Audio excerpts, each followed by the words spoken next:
আমি এটা একটু বলতে চাচ্ছি, জাতীয় নির্বাচন রোডম্যাপ এখনো ঠিক হয় নাই। মানে আসলে ইলেকশনটা কবে হবে, সরকারের শীর্ষ পর্যায় থেকে কখনো বলা হচ্ছে যে ডিসেম্বরে নির্বাচন হবে, কখনো বলা হচ্ছে যে জুনের পরে নির্বাচন পেছানোর কিছু নাই।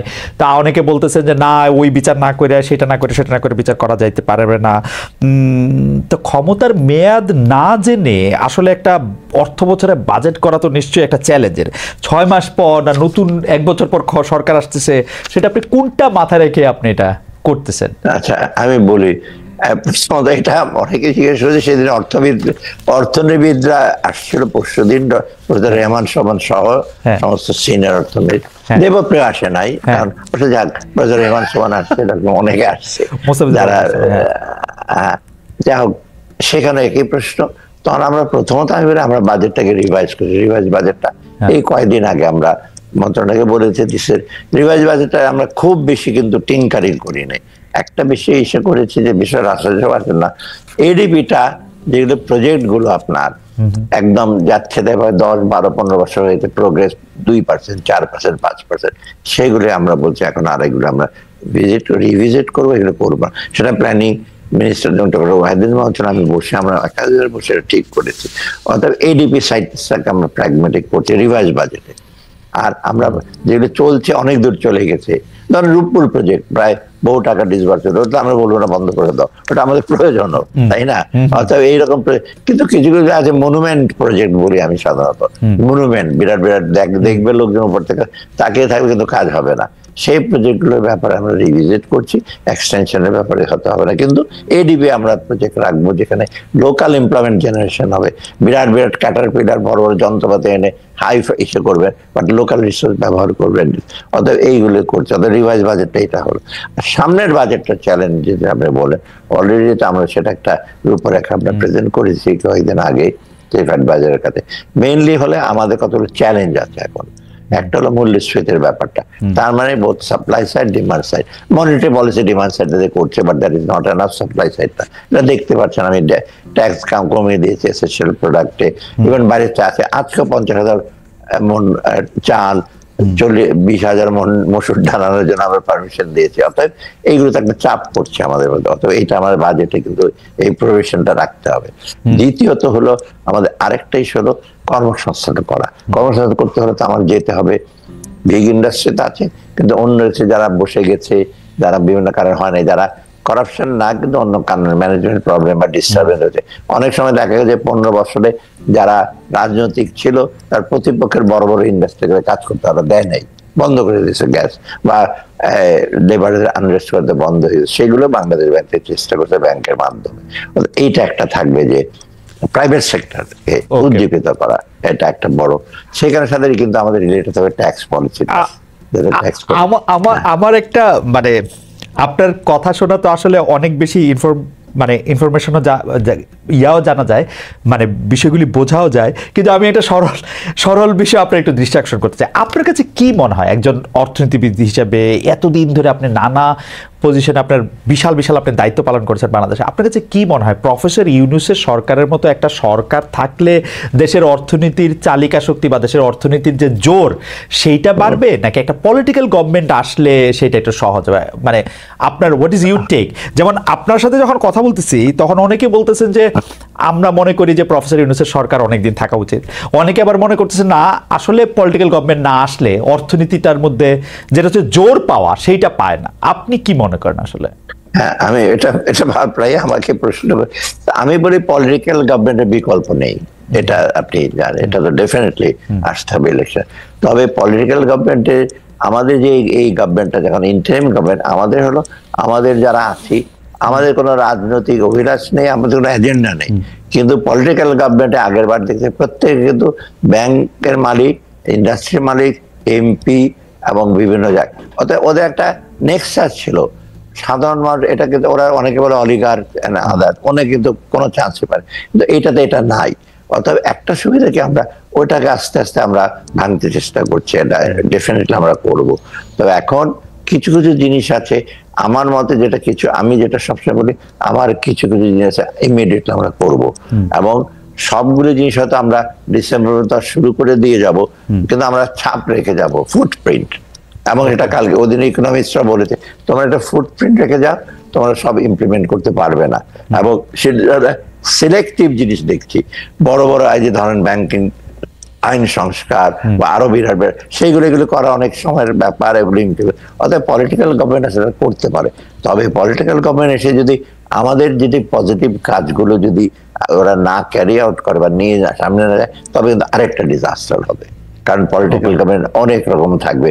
আমরা চেষ্টা করছি, আমি সেটা বলি, আমি অনেক তাদের পলিটিশিয়ানদের সামনেই বলছি, বিশেষ করে বিএনপির পলিটিশিয়ানদের সামনে, যে আমরা একটা ফুটপ্রিন্ট রেখে যাব। সবটা হয়তো করতে পারবো না, কিছু কিছু ইমিডিয়েটলি যেমন এনবিআর সেপারেশন করবো, তারপর বাংলাদেশ ব্যাংক রেজুলেশন একটা অ্যাক্ট হবে কয়েকদিন পরে, অ্যাসেট গুলি কিভাবে রেজুলেট রাখবে, কোন ব্যাংক থাকবে না, এগুলো কিন্তু এর মধ্যে ডিসেম্বর মধ্যে আমরা শুরু করবো। এবং প্রফেসর ইউনূসও বলছে যেটা আমরা এটা করতে হবে, এগুলো বাকিগুলো আমরা করতে হয়তো একটু সময় লাগবে, সেগুলো হয়তো আগামী গভর্নমেন্ট করবে।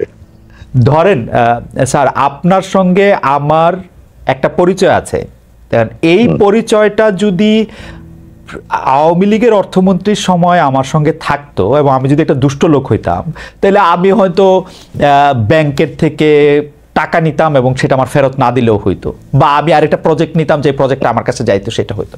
সেইটা এখন আপনি আছেন, কেউ এটা করতে পারছে না, আমি এরকমই শুনি। ডক্টর মোহাম্মদ ইউনূস আছেন, তিনি এইসবের মধ্যে নাই, সেজন্য তিনি প্রধানমন্ত্রী শেখ হাসিনার মতো টাকা কামাতে পারছেন না, বাজার করতে। কিন্তু ঘটনা হচ্ছে, আপনারা যখন আসেন তখনও কি এগুলি বন্ধ হয়েছে? আসলে কেউ বিএনপি, কেউ জামায়াত, কেউ সমন্বয়ক, কেউ বৈষম্য বিরোধী ছাত্র, ইদানিং জানাপা করে তো টাকা এরকম করছে, মানে এগুলো হচ্ছে আমাদের কাছে খবর স্যার। তো আপনি কি এটাকে কিভাবে দেখেন? মানে যেই কারণে আপনাদের নাইলে কোনো লক্ষ্য নাই, কিন্তু কিন্তু কিন্তু কিন্তু কিন্তু ফুটোটা তো রয়েই যাচ্ছে চৌবাচ্চায়। না, এটা আমি বলি এই প্রসঙ্গে, এটা আমরা দেখি আমাদের জিনিসগুলো, আমাদের গুড ইন্টেনশন আমরা যেগুলো করতে যাচ্ছি, এগুলো কিন্তু খুব কন্ট্রোভার্সিয়ালও না। যেমন ব্যাংকের খেলাপি না দেয়, ট্যাক্স স্টেশনটা ইসে করা, তারপর রেভিনিউটা আরো জেনারেট বেশি করা, গরিব ট্যাক্সে বেশি না দেওয়া, এইগুলো আমরা চেষ্টা করি, কিন্তু এগুলো আমাদের কাজ করতে তো দেওয়া হচ্ছে না।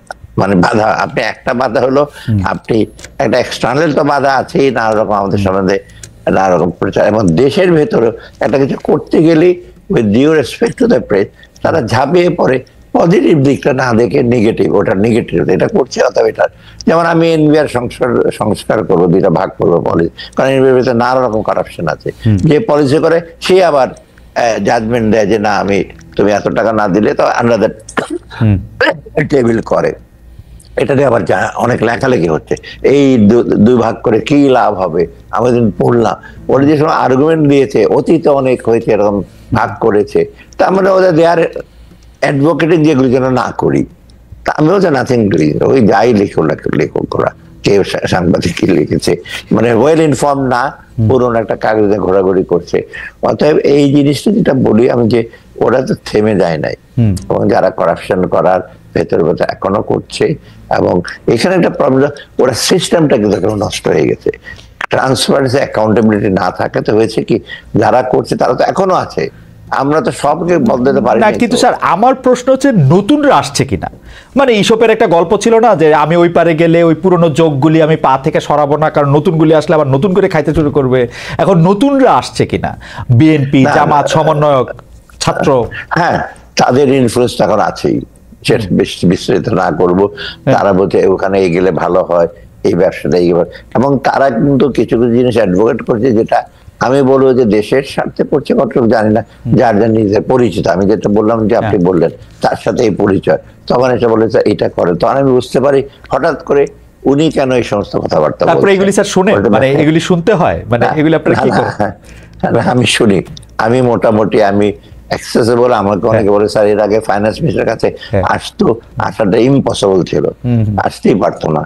লোকাল লোটাস কামাল অফিসে আসতেন না, 4 বছর আসেনি, বাট এর আগে যেটা ছিলেন এগুলো তো আসতেন। আমি শুনি, শোনার পর আমি বলি আচ্ছা দেখবো, মাঝে মাঝে আমি বলি যে না এটা কমপ্লিটলি, মোটামুটি শুনি। কিন্তু ওই যেটা বললাম যে ওই লোকগুলো আছে, সিস্টেমটা ওই রকম আছে। আরেকটা সবচেয়ে বেশি আমরা অনুভব করছি এখন, ল্যাক অফ প্রপার কোঅর্ডিনেশনটা মানে কি, আপনি ধরেন বাংলাদেশ ব্যাংক একটা পলিসি নিয়েছে, গভর্নর একটা পলিসি নিয়েছে, ফাইন্যান্স মিনিস্টার একটা, নিচের লেভেলে অনেক আছে সে আগের স্টাইলেই চিন্তা ভাবনা করছে, ফাইল হতো আর 10 দিনের জায়গায় 20 দিন রেখে দিচ্ছে, এটা আমরা টের পাচ্ছি। অতএব সেটা মাঝে মাঝে আমি গভর্নরকে বলেছি। সে এখন বাইরে থেকে ছিল অনেকদিন, সে এতটা নুয়ান্স বুঝতে পারে না। এবং অন্য জায়গায় আমার মন্ত্রণালয় আমারটা একটু কম হয়, কারণ আমি অলওয়েজ ফলো আপ করি।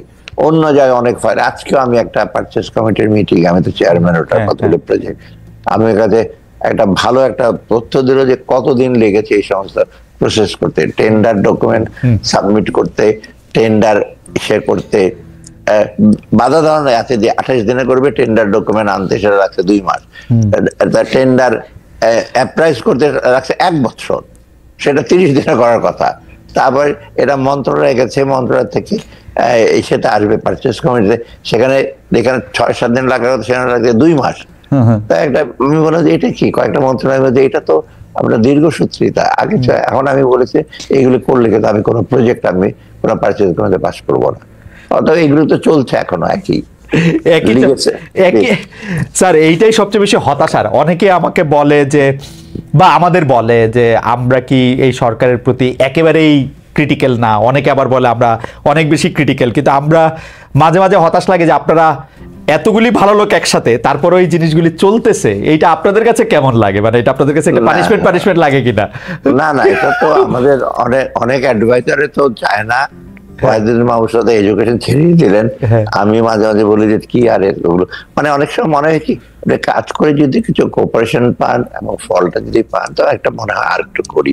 তো মোটামুটি কিন্তু খারাপ না, একেবারে যে পজিটিভ না। যেমন আমি বলি ইনফ্লেশন কমেছে, বাজারে মোটা চালের দাম বেড়েছে, এখন বড় বড় না সরু চালে, সরকারের চালের বাজারে সস্তে কিন্তু চালের দাম কমে।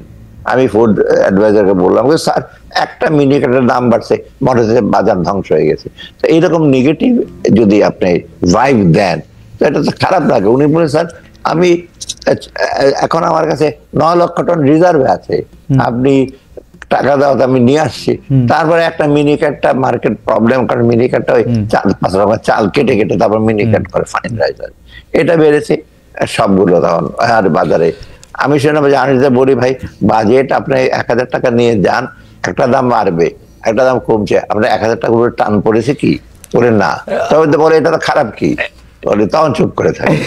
না স্যার খারাপ কি এইটার ক্ষেত্রে আমি মানে বাজারে ফুলকপি, টমেটো, কাঁচামরিচ, আলু, পেঁয়াজের দাম কম, আমরা মানে আমিও বাসা থেকে আমাদের বাংলাদেশে যেসব আমার আত্মীয় স্বজন বন্ধু বান্ধব আছেন তারা খুব খুশি, কিন্তু আমি তো দেখতেছি উৎপাদন খরচ পাইতেছে না তারা।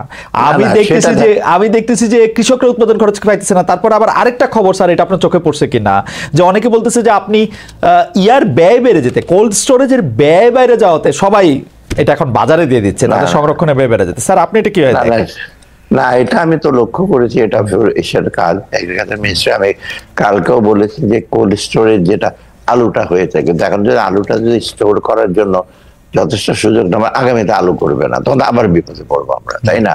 এখন বলছি স্টোরেজটা এত ভাড়া, ওখানে একটা বিরাট একটা গ্রুপ আছে, আমি বলছি ইমিডিয়েট দেখেন অত্যধিক ভাড়া কেন নেয়, এটা লুক ইনটু দ্যাট।